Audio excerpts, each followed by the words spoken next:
주님께서 여러분과 함께 마르코가 전한 거룩한 복음입니다. 하느님의 외아들 예수 그리스도의 복음의 시작. 이사야 예언자의 글에 보라, 내가 네 앞에 내 사자를 보내니 그가 너의 길을 닦아 놓으리라. 광야에서 외치는 이의 소리, 너희는 주님의 길을 마련하여라. 주님 그분의 길을 곧게 내어라 하고 기록된 대로 세례자 요한이 광야에 나타나 죄의 용서를 위한 회개의 세례를 선포하였다. 그리하여 온 유다 지방 사람들과 예루살렘 주민들이 모두 그에게 나아가 자기 죄를 고백하며 요르단 강에서 그에게 세례를 받았다. 요한은 낙타 털옷을 입고 허리에 가죽띠를 둘렀으며 메뚜기와 들꿀을 먹고 살았다. 그리고 이렇게 선포하였다.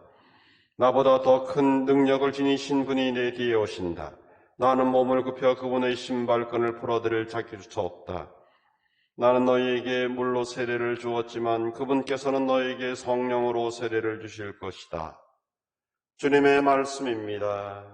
그리스도님 찬미합니다. 대학 졸업식에 가면 아주 유명한 그 강사를 한 사람씩 불러놓고 마지막으로 연설을 듣는 그런 시간들이 있습니다. 저는 신학교를 나와서 대학을 졸업 못해서 그런 경우를 못 봤는데 외국에 가서는 그런 경우를 종종 좀 볼 수는 있었습니다.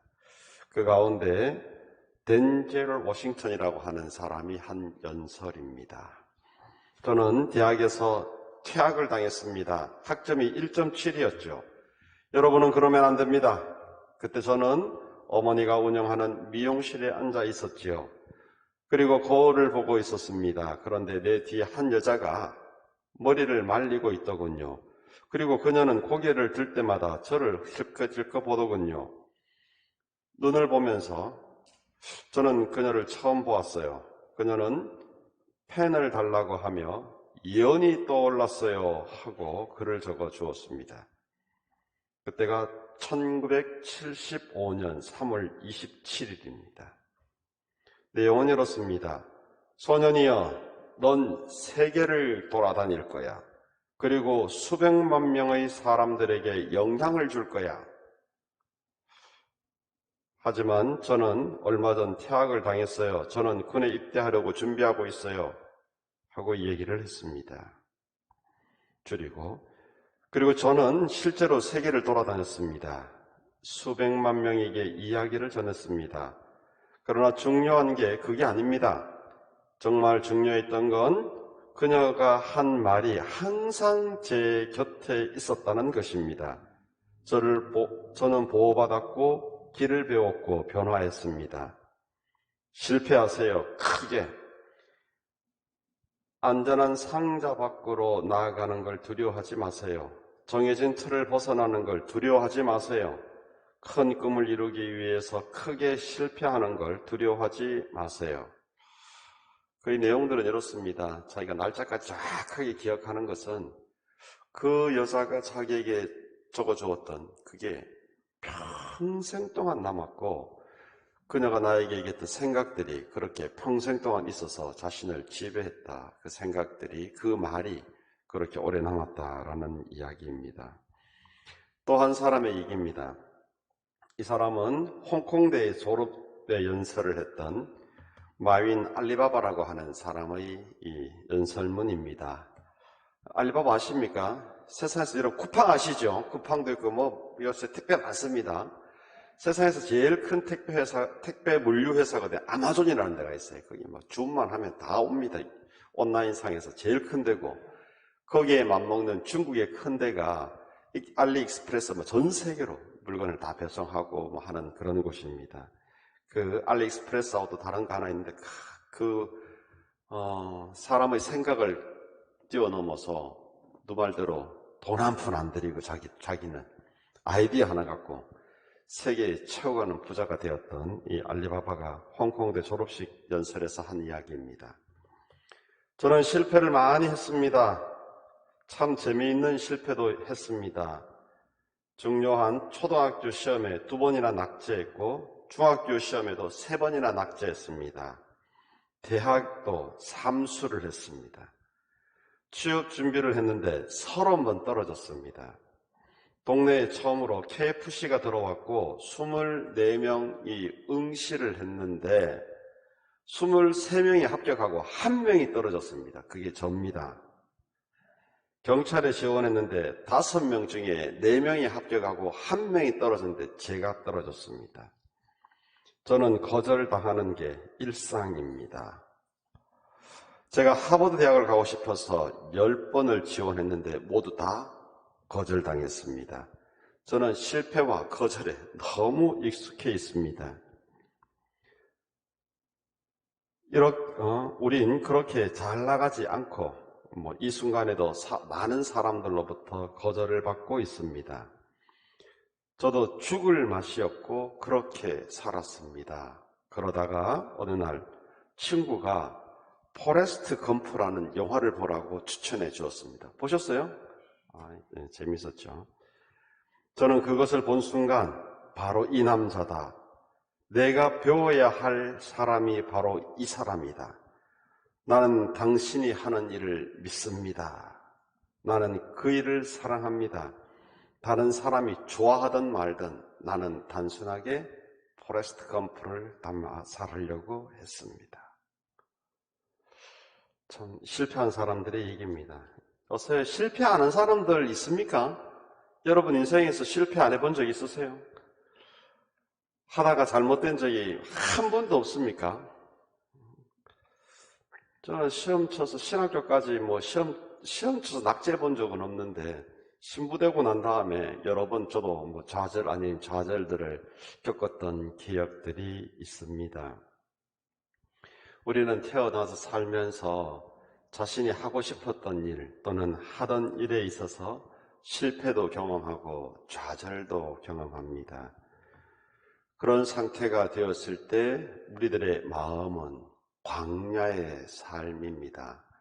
광야라고 하는 것은 낮에는 뜨겁고 밤에는 춥습니다. 배고프고 목마르고 외롭고 힘들고 아무것도 해낼 수 있는 곳이 없는 곳이 바로 광야라는 곳입니다. 바로 그 광야에서 외치는 이 소리, 광야에서 외치는 이 소리 누굽니까? 세례자 요한입니다.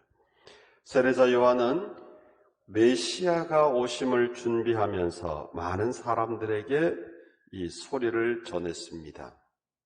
그런데 이 세례자 요한이 광야에서 메시아 오심을 준비하기 위해서 이 소리치지 않아도 되었습니다. 그는 도시 한가운데에서 사람들에게 회개하라고 소리치면 되는데 사람들도 잘 오지도 않고 와 있는 사람이라고는 정말 고통 속에 머물고 있는 그 광야에까지 굳이 나가서 그 광야에서 사람들에게 복음을 전하는 일을 하였습니다. 이 광야에서 외치는 이의 소리, 그가 바로 이 세례자 요한입니다. 세례자 요한이 광야에 가서 그렇게 소리를 치고 사람들에게 회개를 요청한 것은 다름이 아닙니다. 우리 또한 광야에 나갔을 때 비로소 메시아 오심의 소리를 들을 수 있고 또 그 들음을 믿을 때 비로소 자신의 삶이 변화한다라는 것을 가르치고 있습니다. 편안하고 배부르고 아무 생각 없으면 메시아가 오든 말든 나는 아무런 관계도 없고 그냥 그렇게 살면 됩니다. 그러나 지금의 순간을 벗어나고 싶고 고뇌하고 갈등하고 또 힘쓰는 사람이라고 하면 누구나가 다 광야의 삶을 살게 됩니다. 그 광야의 삶을 사는 이에게 새로운 힘이 되는 메시지와 삶의 자리가 열릴 때, 그리고 그 소리를 듣고 그곳에 매이게 될 때 우리는 비로소 메시아의 소리를 듣고 메시아 오심을 준비하게 됩니다. 어느 이 목사님의 신앙 체험 수계의 내용입니다. 목사님은 이 차재영 목사님이십니다. 나는 청주 사도교회를 담당하고 있을 때 초년 시절의 경험입니다. 아무리 애를 써도 교회는 성장하지 않고 교인들도 변화하지 않고 목회가 너무 어려워서 좌절감을 얼마나 느끼고 살았는지 모를 때의 이야기입니다. 어느 주일날 설교를 하는데 안면 근육 마비가 와서, 뭔지 아시죠? 와사풍이 와서 교인들이 다 보는 앞에서 그만 얼굴이 뒤틀려 버리는 일이 생겼습니다. 설교를 마무리하지 못하고 내려와서 그 길로 기도원으로 올라갔습니다. 금식 기도를 시작했습니다. 처절하게 몸부림치면서 기도했습니다. 하나님, 저를 목사로 세우시고 왜 이 꼴로 만드시는 겁니까? 목회는 안 되고 설교는 저에게 너무 큰 스트레스고, 그렇게 나흘 동안 소리치며 애타게 기도하다가 세 마디의 음성을 들었습니다. 귀뚫린 종아, 귀뚫린 종아, 귀뚫린 종아. 저는 그 말씀을 듣고 출애굽 21장 2절에서 6절에 있는 귀뚫린 종의 규정을 깨닫게 되었습니다. 이 내용이 뭐냐 하면 이거예요, 여러분들. 히브리 사람들 중에서 이 돈이 없거나 아무것도 없어서 어쩔 수 없이 남의 집에 종살이로 갈 수 있습니다. 종살이로 가는 사람은 6년 동안 그 집에 종으로 살아야 돼요. 그러나 7년째 되는 때는 그 주인도 그 종에게 이제 먹을 것을 주고 입을 것을 다 준비시켜서 해방시켜줘야 돼요. 일종의 안식년과 같은 것입니다. 안식년에 다 해방되어 나갈 수 있는 것입니다. 그런데 이 사람이 그거 가지고 밖에 나가도 아무것도 할 수 없거나 또는 그 주인이 너무 좋아서 그 집에 머물고 싶을 때, 그때는 어떻게 해야 하느냐 하면 그 집 주인에게 끌려가서 문설주에 귀를 대고 송곳으로 귀를 뚫습니다. 귀를 뚫어서 나는 이 집의 평생 종이 되겠습니다 라고 약속하는 규정을 지키게 되면 이제 더 이상 자유나 해방 없이 그곳에서 살 수 있게 되는 것입니다. 저는 귀뚫린 종의 이야기를 듣고 비로소 자유인이 되는 것을 깨달았습니다. 귀뚫린 종이 되면 세 가지 좋지 않은 것이 있습니다. 하나는 귀뚫릴 때 너무 고통스럽고, 또 하나는 어디를 가도 종이라는 표시가 확 나고, 세 번째는 아무리 좋은 것이 있어도 내 혼자 갈 수가 없다라는 것입니다. 그러나 좋은 점도 있습니다. 귀뚫린 종이 되면 노예 상인들로부터 보호를 받습니다. 주인이 있기에 그 주인만 따라다니면 되기에 팔려가지도 않습니다. 두 번째는 주인이 나에게 열쇠를 맡깁니다. 귀뚫린 종은 이제 어디로 떠나지도 않을 존재이기에 주인은 그를 믿고 그 집 곳간의 열쇠를 그에게 맡기는 것입니다. 세 번째는 주인과 한 상에 앉아서 밥을 먹을 수 있습니다. 귀뚫린 종이 되면 그때부터 그는 그 집의 가족이 되는 것이기 때문입니다. 저는 깨달았습니다. 나 자신이 하느님의 귀뚫린 종이 되었다라는 사실을 잊었던 것입니다. 주님 안에서 주님의 종으로, 그렇게 귀뚫린 종으로 살아가면 내가 종이기에 못나든 잘나든 설교를 잘하든 못하든 그저 종처럼 그렇게 살아가야 됨을 알았습니다.